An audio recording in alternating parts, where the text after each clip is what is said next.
This is Michael Ostrolenk, and I'm speaking with Palmer Schoening. He's the president of Schoening Strategies. How you doing, Palmer? Doing well. How you doing, Michael? Not bad. Thanks. Hey, we're part of a working group of conservative and libertarian groups working on a top priority list for a new administration, the next administration, and the new Congress. We're talking about 2013.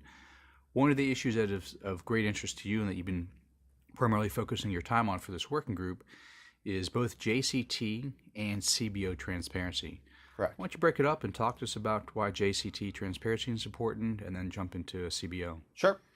And since this is DC, some acronym explanations might be good. Sure. Yeah.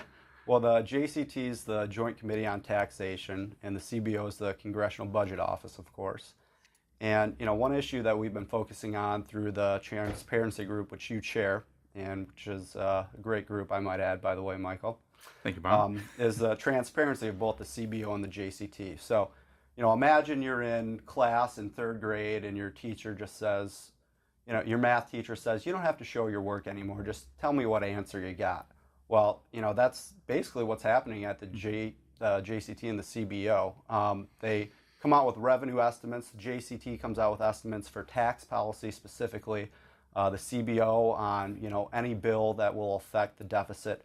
And it's their job to tell us, the people, whose salary, we pay their salaries through our tax dollars. It's their job to tell us how much a specific bill will cost or how much it will save the country.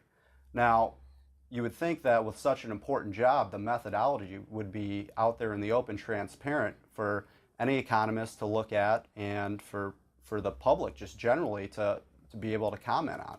Well, it's not. And so, one of the things that we're focusing on through this group is to try to make those estimates that they provide transparent. So that's both for the JCT and the CBO. Correct.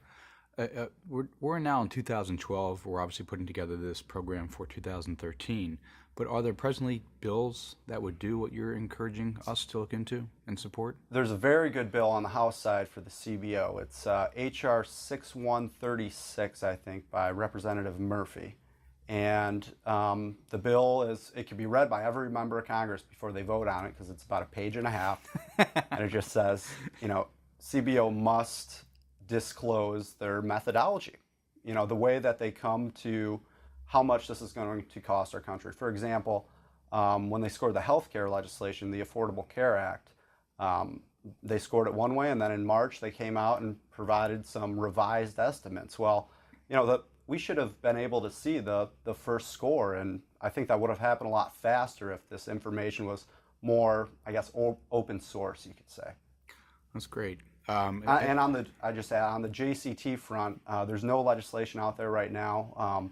Some is being worked on, but it would probably be passed through the budget process to instruct the Joint Committee on Taxation, which is a group that is put together by 5 members of the Senate Finance Committee and 5 members of the Ways and Means Committee. It would instruct them to explore other methods of scoring.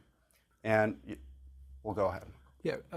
What kind of pushback would members of Congress give for not supporting JCT or CBO transparency? Well, I think there are a few reasons that it hasn't happened yet. And, one obvious reason is that, at least on the side of the JCT, when these estimates and the methodology see the cold light of day, they really can't stand up.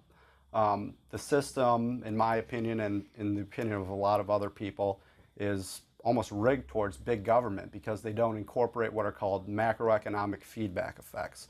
So, for example, you could put in a tax rate of 100% on any tax you choose, and they'll assume that behavioral effects are the same. Now, they'll incorporate a few what they call microeconomic changes. So, for example, if there's a gas tax, they'll assume that people may consume less gasoline. But the larger picture effects, which are the real effects which are important to consider when you're considering trillions or billions of dollars, are not accounted for. And so any increase in GDP that could be the result of a tax policy isn't accounted for, and it rigs it towards higher taxes being non-behavioral changing, non-economic changing, which just isn't true.